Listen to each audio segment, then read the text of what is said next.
Hi, my name is Annamieka, and this is the Art Friends Show, where every conversation focuses on getting to know the essence of creativity itself. I'd love to invite you as well to join me inside of Art Friends School, where we go deeper into these topics and join in with other art friends around the world. Thanks so much for joining us, and let's get to the show.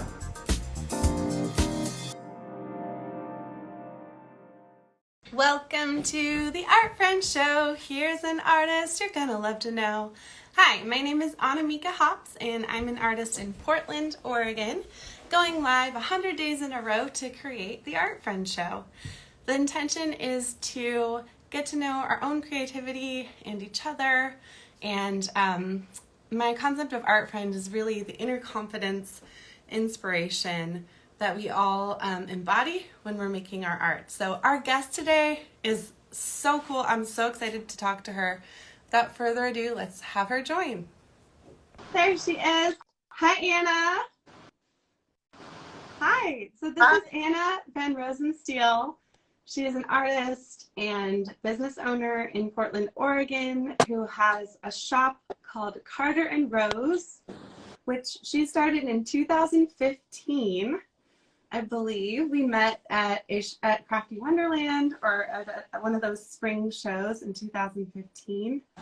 And she's a total powerhouse, wholesales all over the place. She's currently in her garage studio. And Anna, I'm so psyched to talk to you today. Thanks for coming on the Art Friends Show. Thank you for having me, and happy birthday. Thanks. I feel like you and I have popped into each other's lives kind of randomly here and there in Portland, but always overlapping. And yeah, I think we did meet at a Crafty Wonderland show, and you had these beautiful, they were like a very textured painting in like whites and blues. Yeah. And it just opened Carter and Rose, and we're looking for like things to put on the walls and feel like we were connecting with the community and could talk about people in the community that were artists. And your work was just so beautiful and fit right in. Thank you. Nice. Yeah, you were the first local venue to carry my work, and it still means a lot to me. And I have a story. I want to get into your interview, but if there's time, I'll tell it. For seeing those paintings installed, I believe you had something to do with it. Was very reassuring. Like I saw them like out in the world in an apartment complex, and yeah. So anyway, yeah. That's right. We used them for a lobby install. Yeah. Did you know that I ended up living there? No. Yeah, and when I went to tour it, I saw my own work, and I knew it had been through you. Anyway, really, you're like that. Like every time I see you, it's like meant to be. So anyway, let's do your art friend interview. Tell us a bit about, or what you want to show us around first, or tell us a bit about the Carter and Rose shop. Sure.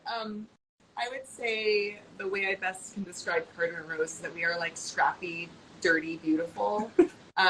Everything in our garage is like where we make things. So the garage itself, I'm not very good at this, but I'm just gonna take your in real quick. Doing great. Hey, my studio assistant. Hi. And everything we do and make is in this little space. So it's very much berry boxes and clay, chop saw, sanders, hammers. But then we ship probably to about 300 stores from out of this garage. Mm-hmm. And even into our own shop. Our space, I think, is beautiful. It's curated, it's clean, it's bright, it's light. It feels like lovely and happy to me. Yeah. So I love that the beginning of all of that like brightness and beauty comes from sort of just like a dusty old garage. I think that the juxtaposition of those two things is really sweet. That just makes me adore you even more. There's so much in that. And also part of what you do, if people aren't familiar with your work yet, is you repurpose, right? You take wood and you cut it and you make it beautiful, and then you hand make these clay forms, and then plants live in them, and you curate other artwork, and you do community, and it's rad that you're owning like the grit and how powerful and impactful your business is, and it's not in a fancy schmancy whatever. Yeah, I think that's always that I've felt as like a person my whole life is like it's really good to always wear pants that you can garden in or dinner. And if you're wearing really cute earrings, like you always look kind of dressed up no matter like where you are. So That is the best. That is the best. You know what? I learned this morning, I learned to use a weed whacker for the first time. So right before this interview, I was weed whacking in my overalls, and I was like, it's perfect because I'm going to interview Anna. And I feel like every time I see you, you're like wearing some badass Carhartts and you have clay on your elbows and whatever. So I love that you just defined your style as dressed up with your earrings. and I think Right. like there is something really authentic about you know, Carter and Rose was started from literally the ground up.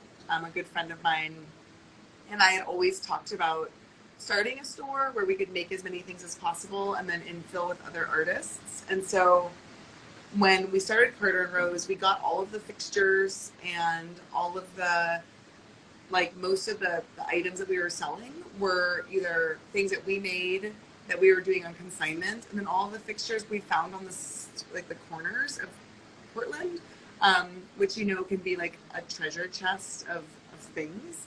And then as we grew, we could kind of infill with matching maybe IKEA shelves instead, but kind of never like not seeing something for the value that it has. Yeah. A weird table on the side of the street. Well, if we sanded it down and we could gold leaf it, it would make a great little display table. Even most of the products that we have made were kind of created from the scraps of something else. So reducing and reusing everything in our studio has been really important. And now it's very refined. We no longer are a studio where we're making things of scraps, but that is definitely where we started. And Yeah. so that piece. That's amazing. Yeah. So do you want to just share, do you have examples of a couple of things we could see specifically? Around, I'm not very good. I was just saying. You're doing great. You're doing great. Let's just go with that. An Instagram Live. So this is an order that we're working on right now. So this is our Selma snake, and she is a speckled Oregon clay with a pistachio glaze. I'd say she's definitely our top selling wholesale product right now. So each snake is weighed out. This is about 3 ounces of clay. And then they're dried on these racks over here. So these are just the raw clay. Wow. Before they're fired. And then we'll fire them once and then add the glaze. Dude, it's so cool to see like the massive production. Yeah. And these are little buckets, our snake buckets here. Ooh. Yeah, this is Stevie. Hey, Stevie. Yeah, we have a couple different sizes. This is our small snake. And then our medium. And then we also have these wall snakes that can hang on the our original product was the wall planter. That's my puppy. I got a puppy. Hi. So these cones that can hold like an air plant and hang on the wall. This is our original product. Yeah, that's what I think of with you. And then the snakes just became like really popular. Snakes were our COVID savior. Honestly, like the snakes came into fruition because I used to make plates for Chibo, the Italian restaurant in our neighborhood. Yeah, totally. Yeah, and the little edges of the plates, when I cut them, it would fall onto the ground, and they just looked like these little snakes. And I just thought, well, it's COVID. I might as well just run with it. You know, our store was closed. Our studio was pretty much closed. So I created basically the entire line of snakes from just the little scraps of the dishes. And then once kind of wholesale reopened, we joined that platform Fair, which is a wholesale marketplace online. And honestly, it's like the snakes are what kept Carter and Rose in business through. Wow. And at this point, they're probably about 70% of our wholesale. That's amazing, So Anna. always and forever loved the snakes for what they had let me do. And just the trust that you have, you know, the trust, you're the constant innovator. You're standing on the table, you're opening the space, you're offering clay studios, you're doing air plants, and you're trusting this little thing that looks like a snake. You're like, okay, you want to be a snake? And then boom, they're supporting you through this massive transformation. That's pretty symbolic. Yeah, I think it's also just this idea or this feeling of wanting to just wanting to be creative and understanding that, like, to me, it's not necessarily about what I'm making, but just the making process. So there's a question here, like, what do you think it is about the snakes people want? And I think there's something about that they feel like familiar, and they feel kind of friendly. They feel like a little pal. They're a little spicy, but they're also quite sweet. Yeah. I think people love that they can put them on a table or in their plants. They're just like these little friends. And to me, I love them because people love them. And I always want to be creative, and they give me the platform to now, you know, have the ability to continue a creative business. And so I think as creative people, we have to be innovative, and we have to be able to continually shift and change, because there's never going to be a stagnant moment in creativity. Mm-hmm. Yeah. So that's thank you. Oh, and now I mean, honey, just getting to have you share that, like, that just came through you right now, is that is the love I have for you. That's the love that made me decide to do this crazy idea of starting a talk show. Like, that these ideas come out, and it's so true. Like, we're in service to creativity, and sometimes a snake is on the floor and you make it and you're like, wow, out of all the hundreds of ideas, that one's like your bread and butter, but it allows you to continue to be an artist in the world, right? Yeah. And well, I think now it's like, okay, this is a thing, and I keep feeling this like underlying sense of like needing momentum. So like, don't just assume that this will last forever. Yeah. Like, I think what COVID taught us is that in a moment the world can shift entirely. Mm-hmm. So kind of always feeling like I'm on my toes a little bit, and like ready to like read the room in a really big way. Mm-hmm. So I want to always have the ability to let something go. Mm-hmm. And that was a really good thing in that moment, and it no longer is the thing that will create momentum forward. Totally. And I've always felt like I don't have a lot of attachment to the things that I make, because I want to be ready to like hold whatever I need to move forward, and not just feel like I have to love the thing that I like the most.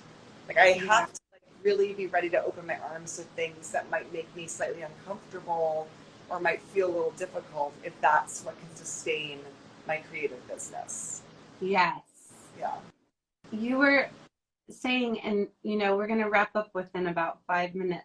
You were saying that, you know, getting people into your store, into your brick and mortar, because right now you have this big wholesale business. Yeah. And you have this beautifully curated, like, makes Portland a better city, having this type of store, right, that carries your work and all these local artists. And you're saying with tourism and et cetera, you know, I don't need to make an assumption that that's what you're alluding to in terms of letting go or holding, but I was curious if you want to talk about that a little bit in terms of where you're heading. Yeah, I think it's a hard thing. We started basically two businesses at once. One was a storefront, and one was a wholesale community or wholesale business. So to me, with COVID, the wholesale and store kind of flipped, where the store had really been the majority of our income, and then now the wholesale is. There's been a huge shift in Portland with tourism. And I also think with COVID, people recognize that like when small businesses go out of business, neighborhoods and communities don't feel the same. Right. So my commitment to my neighborhood and my community is to keep the store open, but I have to, again, just sort of like creating a snake or changing wholesale. I think right now my biggest sort of emerging need is figuring out how to make the store more relevant in a time where online shopping and like big box stores are really what drives retail.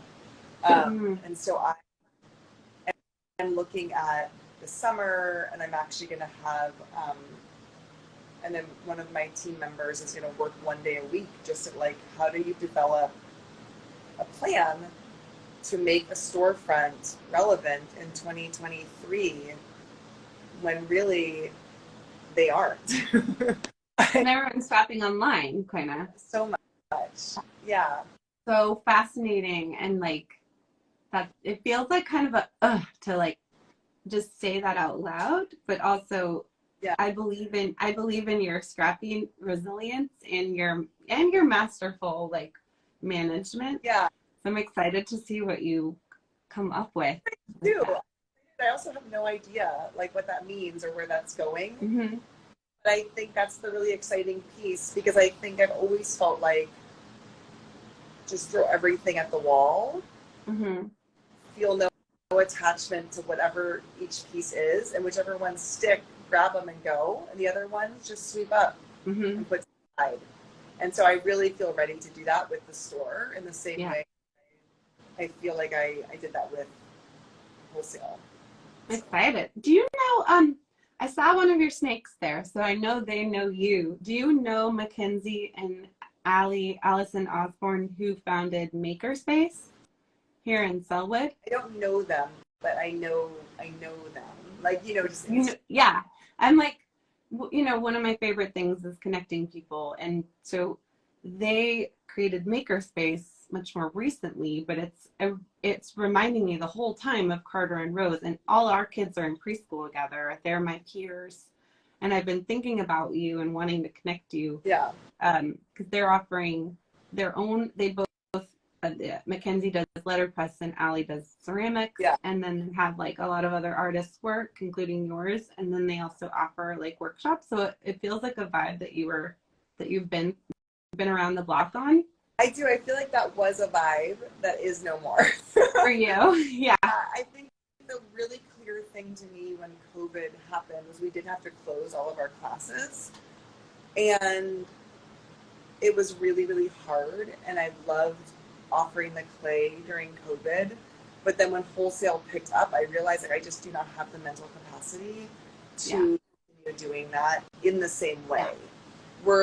We have a patio behind the store, and my husband opened a food truck during COVID. So we're looking at ways to maybe use that space for other types of like hosted workshops. For me personally, the amount of time and energy I put into open play now has been sort of taken over by studio and other things. Totally. Yeah. I feel like any sort of facilitated art creation offering for the public it's a labor of love. Like no matter, it could be within a couple $100 price range. It doesn't matter. It almost always comes out to being like such a community service. Like I've done it, just from what I've seen and what I've experienced. It's really hard for that to be the bread and butter of a business, but it's like such a beautiful community offering. Yeah, I think being a creative person is an act of service. Thank you. I believe in art. Yeah, I do. Really want to do what you're doing, I think, and really believe in what you're doing. And I think I have like fully embraced that. And I feel like yesterday I had a talk with my store manager, and I said, my goal at this point is like I can sustain my life and I can support my for employees. And to me, that feels like as long as those things can continue, then we're doing great. Yeah. And to keep figuring out how to ebb and flow and switch things a little bit. But for the most part, I feel like I have total confidence that those things can happen until I decide that I'm done. Yeah. That feels triumphant. Yeah. I mean, to have created your way there, and also to look around and say, you know what, this isn't enough. This is working. Let's sustain this until we choose to do something different. Yeah. Rad, Anna. Thank you so much for coming on and just dropping these wisdom gems. And it's a really fun way to hang out with you and connect. And I hope you have a great birthday. Thanks. And I'm glad you don't actually have to feed all those flamingos. Wait, what'd you say? I'm glad you don't have to feed all those flamingos in the yard. Oh, They're just saw that? Yeah, I absolutely love pranks, and I prank my neighbors, and they just flocked me. That's so cute. I think that there's 24 flamingos in the front yard. So cute. Yeah. All right. Well, it was so awesome to talk to you, and thanks to anyone who's watching right now and anyone who watches in the future. And this is day 86 out of 100, creating the Art Friend Show. I'm so glad, Anna, that you got to be part of the original 100. And it's going to kick off as an official podcast and YouTube channel. And then anyone who doesn't already know, I launched a membership site, which is called the Art Friend School, where we have these kind of conversations, but we also do classes, workshops, and facilitated discussions within all the artists that enrolled about your work and debuting it to the community. So definitely check me out for that, and follow Anna for all the cool things she's doing with Carter and Rose, and just the general human badass that you are. So yeah. Thank you. Yeah. Okay. Bye, honey. See you later. I'd love to have you inside of Art Friend School, where we go deeper into these topics. Follow the link that's in the show notes or find it on my website at annamieka.com.